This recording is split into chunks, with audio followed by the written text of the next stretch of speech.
నమో వెంకటేశాయ. శ్రీ వెంకటేశ్వర భక్తి ఛానల్ వారు సమర్పించు అనగనగా ఒక కథ కార్యక్రమానికి స్వాగతం.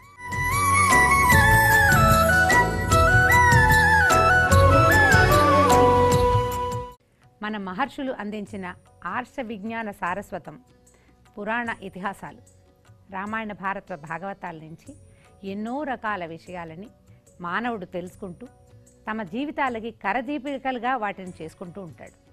అయితే కరదీపికలనే పెద్ద విషయాన్ని తేలికగా చేతిలాంతరుగా భాషించేలాగా చేయటం కోసం బాలబాలికలకి సులువుగా అర్థమయ్యే రీతిలో ఎన్నో నీతి కథల్ని అందించే కార్యక్రమమే అనగనగా ఒక కథ.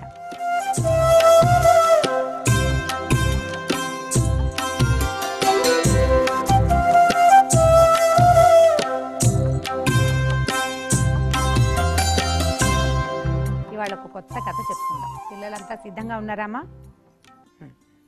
అయితే మనం ఇవాళ భాగవతం నుంచి నిమి చక్రవర్తి కథ చెప్పుకుందాం.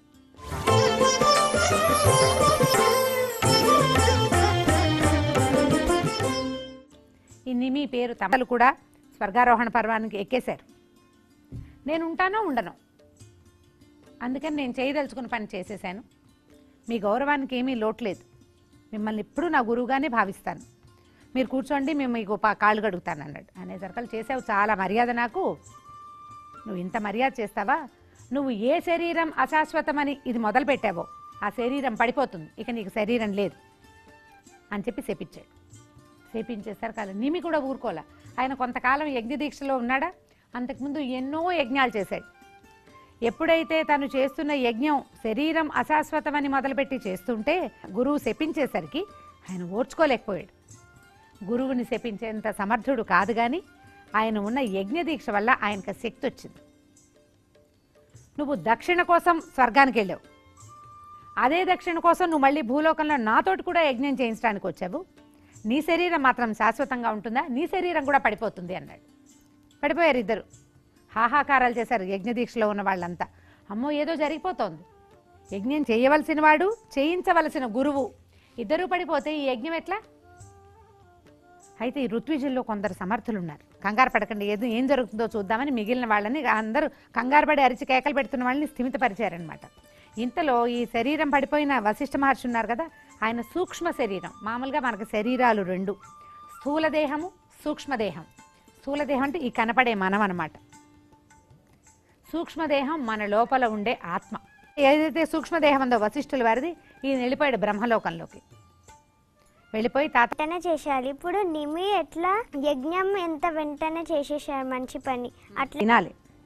లేదా ప్రమాదంలో ఇరుక్కుపోయాక నలుగురు ఇరుక్కుంటే తలా ఒక మాట కాకుండా అందరూ ఒకే మాట మీద నిలబడి ఇక్కడి నుంచి ప్రయత్నం చేయటం వల్లే వాళ్ళు అందులోంచి బయటపడ్డారు.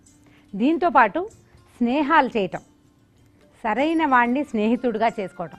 ఇప్పుడు హిరణ్యకుడితో స్నేహం వీళ్ళందరికీ లాభించింది కదా, కాబట్టి స్నేహాల్ని సెలెక్ట్ చేసుకునేటప్పుడు కూడా సాధారణంగా స్నేహము అవి సెలెక్షన్ తోటి అవ్వవు. మనం ఎంచుకోలేం వ్యక్తుల్ని. అందరితోటి స్నేహంగా ఉండాలి కదా.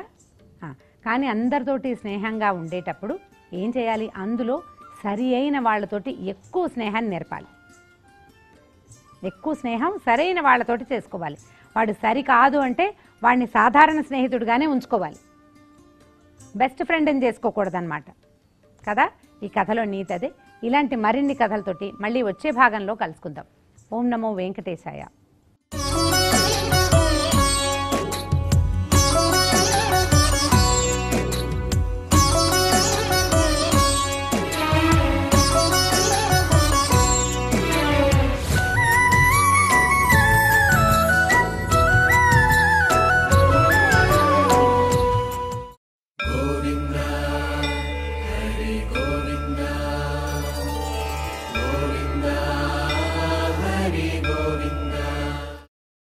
Oh